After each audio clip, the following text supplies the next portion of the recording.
अजय प्रहार चैनल में आपका स्वागत है। आज हम चर्चा करेंगे राष्ट्रीय ग्रामीण रोजगार गारंटी योजना 2005। ये एक बहुत महत्वपूर्ण अधिनियम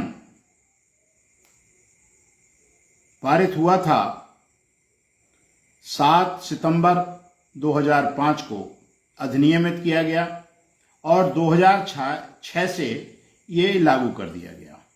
सबसे पहले पूरे देश के जो पिछड़े 200 जनपद चिन्हित किए गए उनमें ये लागू किया गया था।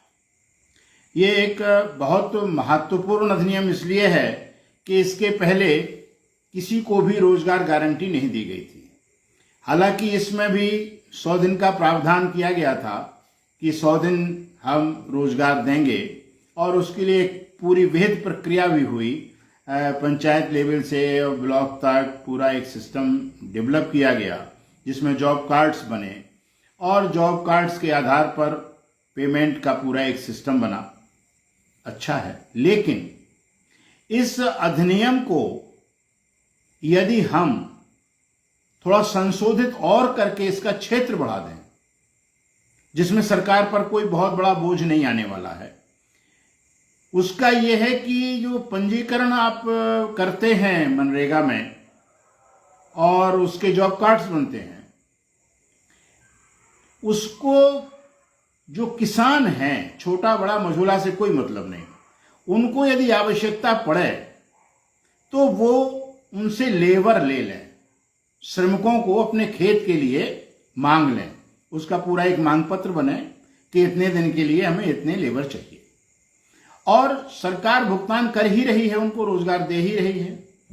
तो उससे क्या है कि जो कृषि क्षेत्र में लेबर की अनुपलब्धता है, नहीं मिलते हैं, लेबर का भाव बढ़ जाता है जब एक साथ कटाई आती है, एक साथ मड़ाई आती है, तो उसका पूरा एक सिस्टम बना करके और उस प्रार्थना पत्र का कुछ एक शुल्क रख लें, किसान जब दे तो इतना रुपया उसको, और उसमें सरकार जब उनको लेबर उपलब्ध कराए तो प्रति लेबर कुछ सरकार भी उनसे 5-10 रुपए की व्यवस्था कर ले, बाकी भुगतान पूरा सरकारी खजाने से होता रहे। यदि मनरेगा को कृषि संवर्धन के लिए प्रयोग किया जाने लगे तो किसान की लागत में कमी आएगी और लेबर मिलने की एक सुविधा हो जाएगी और इसको और विस्तार दे सकते हैं। ITI उसमें छात्र निकल रहे हैं, वो कुशल हैं, तो कुशल मजदूरी अलग, अकुशल की अलग, और उनको भी जो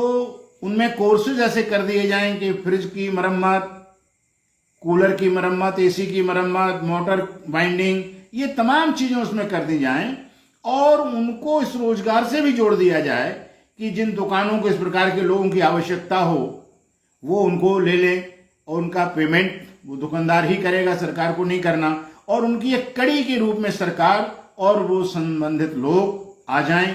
क्योंकि हर उपभोक्ता को जब गारंटी पीरियड निकल जाता है तो सिलाई मशीन से लेकर के, वॉशिंग मशीन से लेकर के, फ्रिज से लेकर के, AC कूलर सब में, और वगैरह मोटर है, सबमर्सिबल है, इन सब में कुशल कारीगरों की आवश्यकता है और बड़ा अकाल है। शैक्षिक संस्थाओं में, विभिन्न स्वयंसेवी संस्थाओं में उनको रोजगार नहीं दे सकते, लेकिन जो काम करें उसका पारिश्रमिक वो दे सकते हैं। तो यदि हम कुशल कारीगरों को भी, कुशल मजदूरों को भी, अकुशल मजदूरों को भी, इन सब का एक बहुत अच्छा बना के और एक संस्था बना करके, कोई एक नोडल एजेंसी बना करके यदि हम इनका उपयोग कर लें तो लोगों को रोजगार भी मिलेगा, जिनको आवश्यकता है उनको लेबर भी मिलेगा और इन दोनों में किसी का शोषण नहीं होगा। एक निश्चित उनकी मजदूरी होगी, एक निश्चित समय होगा, एक निश्चित कार्यक्रम होगा, पूरा एक बैठ करके एक सिस्टम बना करके अगर इस सिस्टम को इस प्रकार से डेवलप कर लिया जाए तो मनरेगा का क्षेत्र बढ़ जाएगा, मनरेगा में लोगों की रुचि बढ़ जाएगी और इस प्रकार से लोगों को सुविधा भी मिलेगी।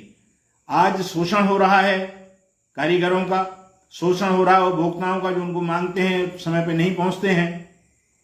तो ये एक बहुत अच्छा सिस्टम यदि सरकार चाहे तो डेवलप कर सकती है।